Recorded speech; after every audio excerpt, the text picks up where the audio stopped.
That's the question I'm asking you. Can you assure this committee that you will not cut $1 from either Medicare or Medicaid should you be confirmed to this position? Senator, I believe that the metric ought to be the care that the patients are receiving. I take that as a no?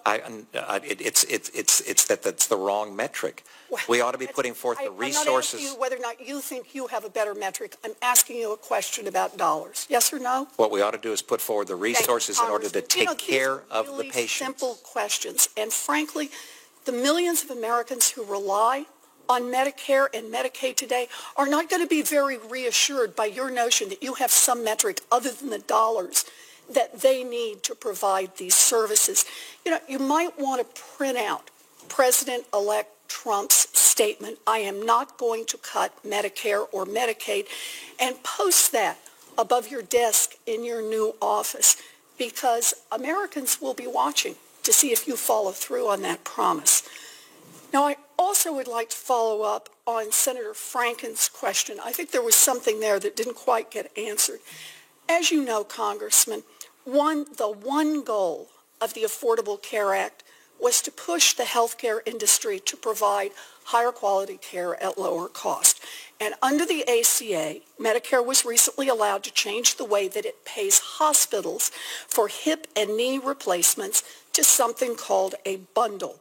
And that means Medicare pays a set price for the care associated with hip and knee replacement, and then the hospitals, not Congress, will decide the most effective implants, reduce second surgeries, better fight infections, how to spend their money to deliver better service at higher cost. Now, I've supported this change because the research shows that it really means you get better care at lower prices.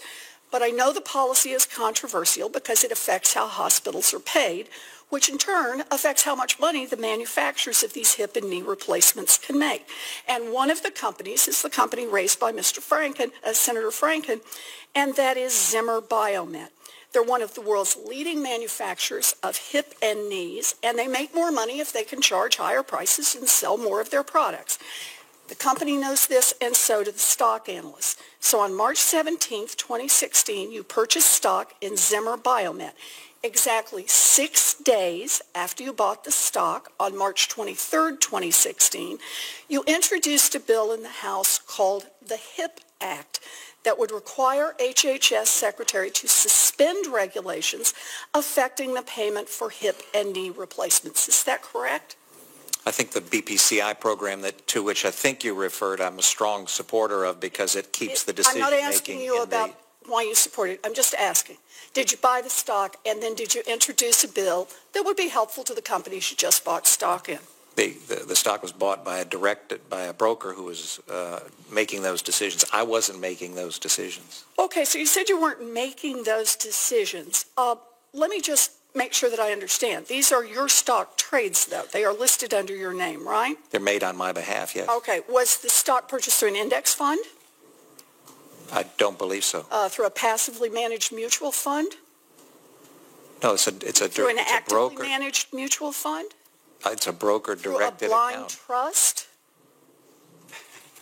So let's just be clear. This is not just a stockbroker, someone you pay to handle the paperwork. This is someone who buys stock at your direction. This is someone who buys and sells the stock you want them to buy and sell. Not true. So when you found out...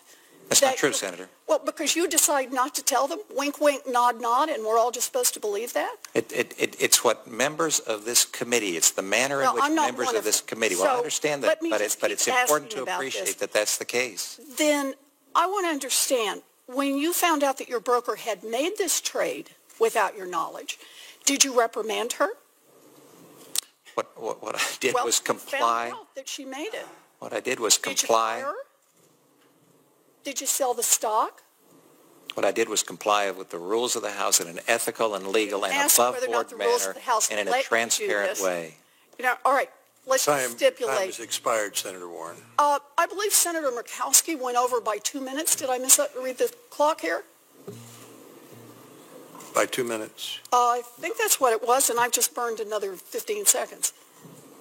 Well, keep burning them, and you'll be up to 2 minutes. Okay.